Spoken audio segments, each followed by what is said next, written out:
Mes amis, il y a des histoires qui vous brisent le cœur, des histoires qui vous empêchent de dormir, des histoires qui vous laissent une question dans la tête. Comment une chose pareille a-t-elle pu arriver? Aujourd'hui, je vais vous parler d'une affaire qui continue de provoquer une immense émotion au Cameroun. Une affaire qui concerne la mort tragique d'un enfant de seulement 4 ans. Un petit garçon qui s'appelait Mathis. Un enfant innocent. Un enfant qui aurait dû grandir, aller à l'école, courir dans les rues avec ses amis, mais dont la vie s'est brutalement arrêtée. Et au cœur de ce drame, un homme, Dagobert Moafo. Un homme aujourd'hui au centre d'un procès qui passionne et bouleverse l'opinion publique. Mais ce qui choque aujourd'hui de nombreux Camerounais, ce n'est pas seulement le drame lui-même. Ce qui choque réellement les Camerounais, c'est ce qui s'est passé récemment au tribunal. Car lors d'une audience très attendue, les avocats de Dagobert Moafo ont formulé une demande qui a provoqué un véritable choc. Une demande qui laisse beaucoup de personnes sans voix et ont demandé l'acquittement pur et simple de leur client. Oui, vous avez bien entendu, l'acquittement. Pour beaucoup de personnes, cette demande est tout simplement incompréhensible, car derrière ce dossier judiciaire, il y a la mort d'un enfant. Et pour l'opinion publique, la douleur de cette tragédie reste encore très vive.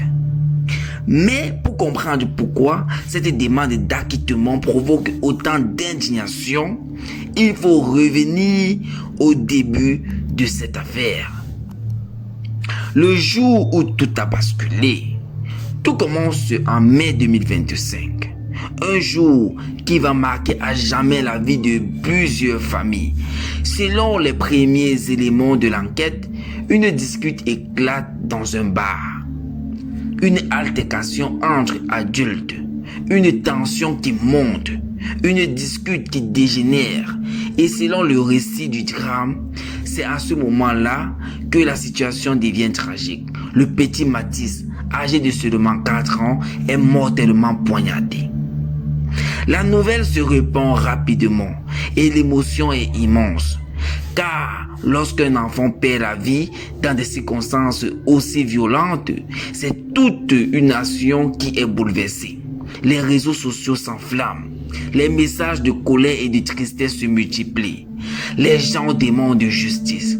Très vite, un nom apparaît dans l'enquête, celui de Dagobert Moafo. Il est présenté comme le principal suspect dans cette affaire.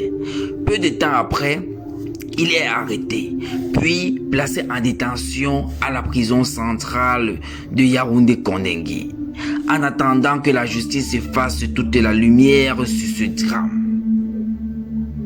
Cette affaire attire encore plus l'attention du public pour une raison. Dagobert Moafo est le père de la célèbre artiste slameuse camerounaise Lidol. Une artiste autant pour moi, très respectée dans le milieu culturel, connue pour ses textes engagés et sa sensibilité artistique. Pour beaucoup de personnes, cette situation est particulièrement douloureuse, car derrière ce procès, il y a plusieurs vies brisées. La famille de l'enfant, la famille de l'accusé et une artiste qui voit son nom associé à une affaire tragique. Mais le véritable choc est venu lors de la dernière audience. Ce jour-là, les avocats de Dagobert Moafo ont pris la parole devant le tribunal et leur stratégie de défense a surpris de nombreux observateurs. Selon eux, l'enquête présenterait plusieurs insuffisances majeures. Ils ont notamment évoqué les analyses de son présentes dans le dossier. Selon la défense, aucune expertise scientifique ne permet d'affirmer avec certitude que ces traces appartiennent à l'accusé. un argument juridique classique dans un procès criminel. Mais ce n'est pas tout. Les avocats ont également évoqué un autre élément du dossier, un homme nommé Messina. Si j'ai bonne mémoire, il est nommé Messina.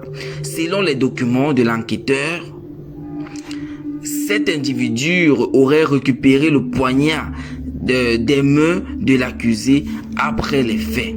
Un détail extrêmement important, car cet homme pourrait être un témoin clé. Mais selon la défense, cet individu n'a jamais été entendu par le tribunal. Pour les avocats de Dagobert Moafo, cette absence est un problème majeur. Ils estiment que cette piste n'a jamais été explorée de manière sérieuse. Et selon eux, cet homme pourrait détenir des informations cruciales. Mais le moment qui a le plus choqué les observateurs est arrivé à la fin de la plaidoirie. Après avoir présenté leurs arguments, les avocats ont formulé une demande très claire. Ils ont demandé l'acquittement pur et simple de Dagobert Moafo.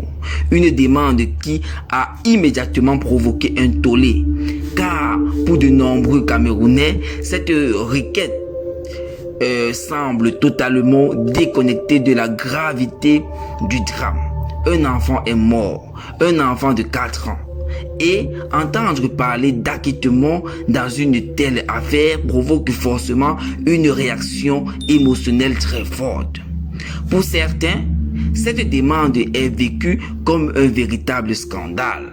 Mais dans un procès, la justice doit fonctionner selon les règles précises.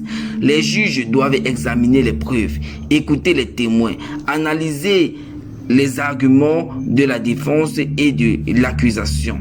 Même dans les affaires les plus tragiques, la justice doit rester impartiale. Et c'est précisément ce qui rend le dossier si complexe.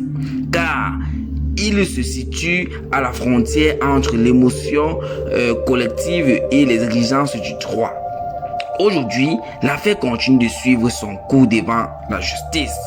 Les audiences se succèdent, les familles attendent, l'opinion publique observe et tout le monde se pose la même question.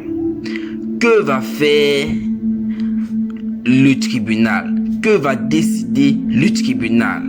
La demande d'acquittement sera-t-elle rejetée ou bien la justice estimera-t-elle que les preuves sont insuffisantes? Pour l'instant, personne ne connaît l'issue de ce procès. Mais une chose est certaine, le Cameroun n'oubliera pas de sitôt le nom du petit Matisse. Alors, chers abonnés, je vais vous demander une seule chose. Laissez en commentaire un vibrant hommage pour le jeune Matisse. Écrivez en commentaire « Justice pour bébé Matisse ». Tout le monde doit écrire en commentaire « Justice pour bébé Matisse » car cette affaire ne peut pas nous filer entre les doigts. Merci à tous d'avoir pris la peine de suivre cette vidéo jusqu'à la fin. Abonnez-vous massivement à la chaîne Média Afro afin qu'ensemble nous puissions suivre efficacement cette affaire. Merci.